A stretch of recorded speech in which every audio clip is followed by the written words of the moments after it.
Comme cela devient une bonne habitude, les nouveautés étaient bien présentes au Motor Show de Bologne, à l'instar de ces Porsche Boxster et Cayman remaniés.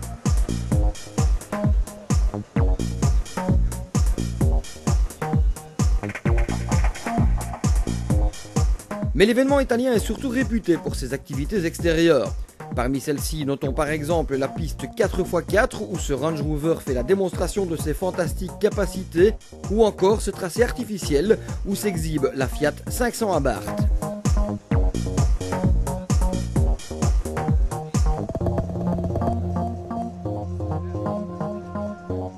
Pour en revenir à l'exposition en elle-même, la présence de Mercedes ne pouvait passer inaperçue. Dans ce pays qui constitue un marché important pour la marque étoilée, on n'avait pas hésité à emmener la SLR McLaren 722 Edition.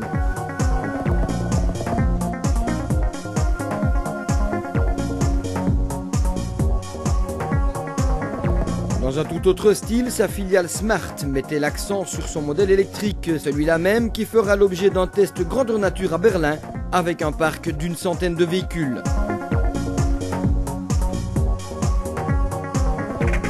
Quelques semaines à peine après sa présentation au Mondial de Paris, la Peugeot 308cc tenait la vedette du stand du constructeur de Sochaux, mais cette fois rejoint par la petite sœur 107 sensiblement relookée. Pour couronner le tout, le concept RC Hybrid démontrait les avancées de la marque au Lyon dans le domaine de l'hybridation. A noter aussi la présence de constructeurs indiens comme Mahindra, déjà présent en Italie, et Tata. Ce dernier exposait à Bologne une version verte de sa populaire Indica, un modèle de type bifuel.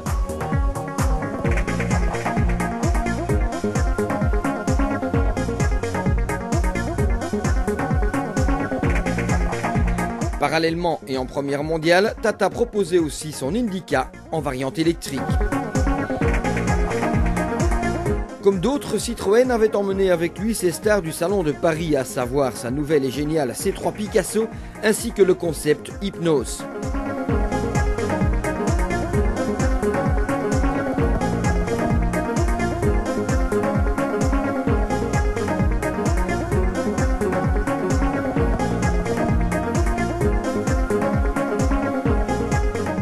Faisant face à ces difficultés du moment, Opel mettait en exergue et en première italienne les trois carrosseries de l'Insigna, remplaçante de la Vectra, mais aussi un nouveau Safira GNG Turbo au gaz naturel, un type de carburant particulièrement apprécié en Italie.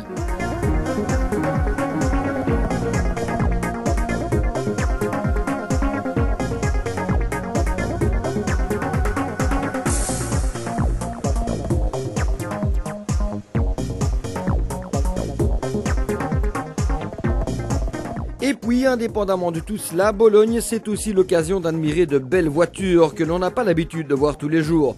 Corvette ZR1, Ferrari, Lamborghini. Toujours un régal pour les yeux, ces voitures de rêve contribuent à l'attrait de ce type d'organisation.